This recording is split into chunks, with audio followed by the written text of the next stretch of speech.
This river is like the last great hope for salmon fishing in Nova Scotia. It's been so well protected, it deserves to continue to be protected. We'll do the best we can so that future generations won't have that legacy of a gold mine on the banks of the St. Mary's.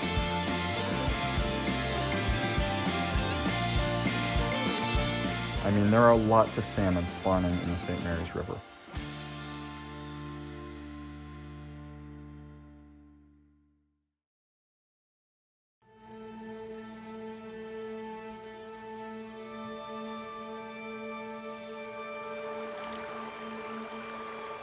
It is strange to think that I began fly fishing just 5 short years ago. 2015 was a time of transition in my life. I was grieving the loss of my mother and uncertain of what the future would hold.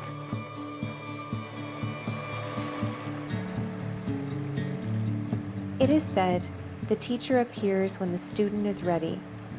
Fly fishing, surprisingly, was that teacher. I would never have imagined that I would be traveling throughout North America to fish on legendary salmon and steelhead rivers, welcomed into a community that has become like a second family to me. Yet this is exactly where I have found myself these past few years, and it has all been thanks to a chance encounter where I met my fiancé. Derek has introduced me to this beautiful sport and awakened within me a love of adventure and nature that I had lost. Most of our early dates were spent traveling on dirt roads to the Whiteway Camp in Melrose, Nova Scotia. Derek would proudly share his favorite childhood haunts along the St. Mary's River, where he would tell stories of beautiful Atlantic salmon and brook trout. We would admire the spectacular scenery, wildlife, birds, and flowers. His respect and appreciation for nature was evident, and the story he shared reminded me of the times I spent outdoors with my mother as a child. Derek caught his first Atlantic salmon at Archibald's Pool on the St. Mary's River with his father, Bill Whiteway. He was just 8 years old.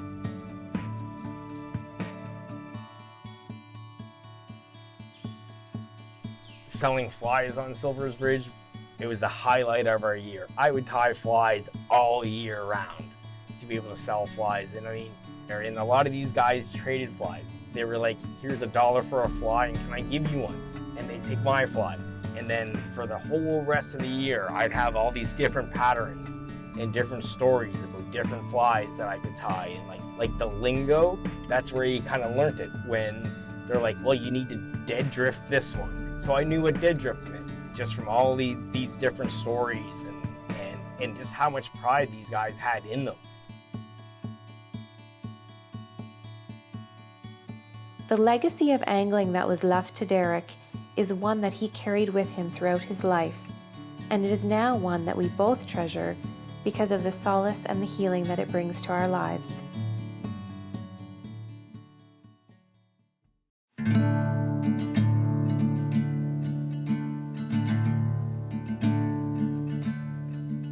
I could sit in this chair for 1,000 years and watch the woods consume the neighborhood, watch the ambitions come and go, surround me and engulf me.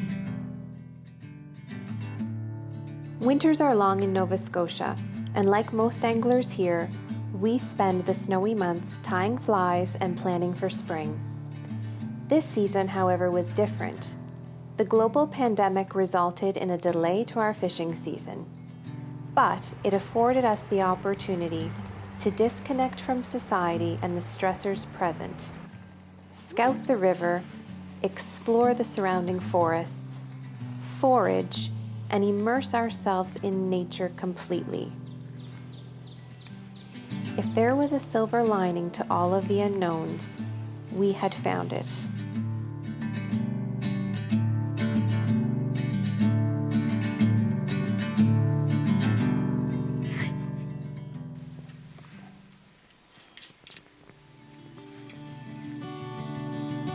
When fishing season finally opened, we excitedly geared up and hit the water.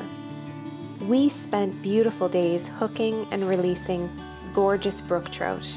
The vibrant colors of our provincial fish make you feel as though you are holding a rare jewel each and every time. We were also fortunate to see many Atlantic salmon leaping acrobatically within the river. When you see these big, bright fish fresh from the ocean, it's not hard to understand how the sleepy town of Sherbrooke was once a bustling international destination for Atlantic salmon anglers. We would come down to the pool, and if there was 3 or 4 people sitting there, we would sit on the end of what we call the liar's bench at the ford, and then we'd just keep on moving up, take your turn. Now, I had some stories years ago when I was guiding and outfitting and stuff, and there was 3 or 4 gentlemen from the States down there. I won't say where they were from or anything. And they had their feet planted right in there, and they wouldn't move. 40 minutes went by, and they didn't move. And I said, "Any of you guys going to go down there and say something?" I went down and I said something to them. I said, "Look, are you guys from around here?" He said, "No." I said, "Where are you from?" He said, "States." I said, "Well, you know, we have a proper etiquette way of fishing this river. It's a gentleman's river. You see those gentlemen sitting up there on the bench? They're sitting there waiting their turn, and you've been here for 40 minutes and you haven't moved your feet. And I know you don't have rocks in your boots because," I said, "you're walking back up and back and forth. So I said, you should really consider what I'm saying here and take your turn."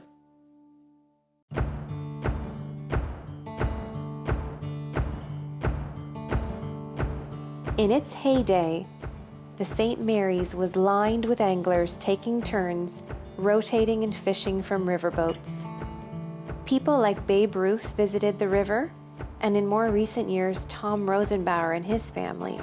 During the summertime, this was about 30 to 35% of our economic income for the community.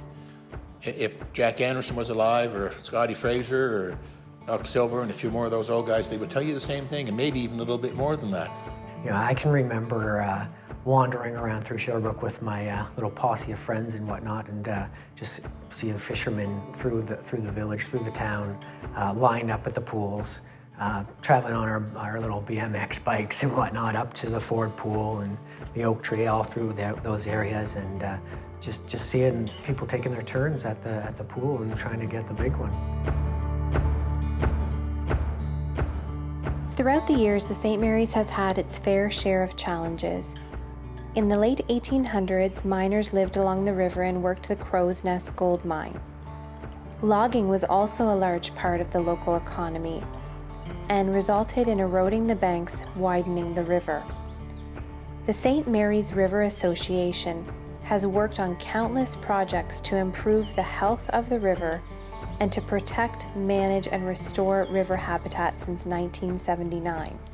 Some things that unfolded that we never would have foreseen in a million years, like, you know, obviously that's in the news quite a bit now, and that most people are well aware of now, is the proposed gold mine for the Cochrane Hill, which is right beside the St. Mary's River.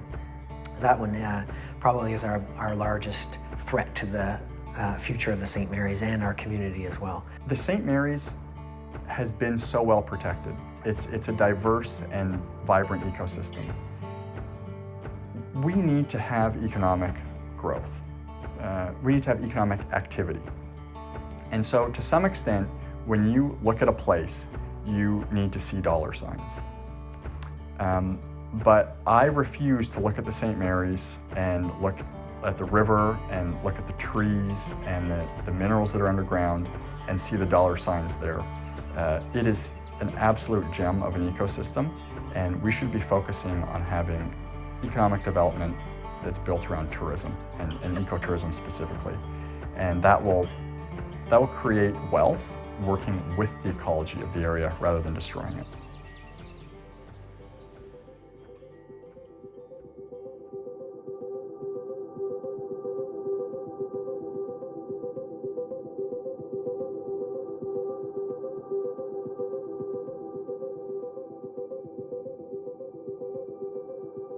Since 2014, supported by the Nova Scotia Salmon Association, sponsors, and countless volunteers, the St. Mary's River Association has spent close to $2 million in restoration efforts.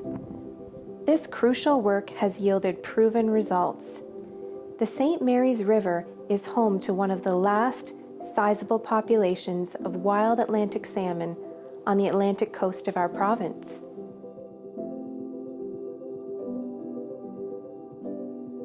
I've had the opportunity to do quite a bit of trout fishing on the river, and I've seen that it's not unusual to hook a salmon as well. There's clearly a healthy salmon population in that river. And it's of course not legal to target those fish, but people often get them as bycatch. But I think that begs the question, why couldn't we reopen this as a healthy, sustainable catch and release salmon fishery? I think people in the area need some kind of economic hope. It's certainly, there aren't a lot of jobs right now. That's why a mine might be sort of appealing. But I think we need to tell a more positive story. Tell a story about something that can be more sustainable over that long term. And reopening a catch and release salmon fishery would bring amazing tourism dollars into the area. There's much more fish in this river than people say. I mean, look at the video that we've just done and released with Tom Chaney and Nick Hawkins recently, and the Atlantic Salmon Federation, which we released to show that there are actually salmon spawning in McKean's Brook. I mean, that's proof is right there. We see them in our red counts in the upper headwaters of the West Branch. There's all kinds of fish along the St. Mary's River, and we can get to a point where we can open it again.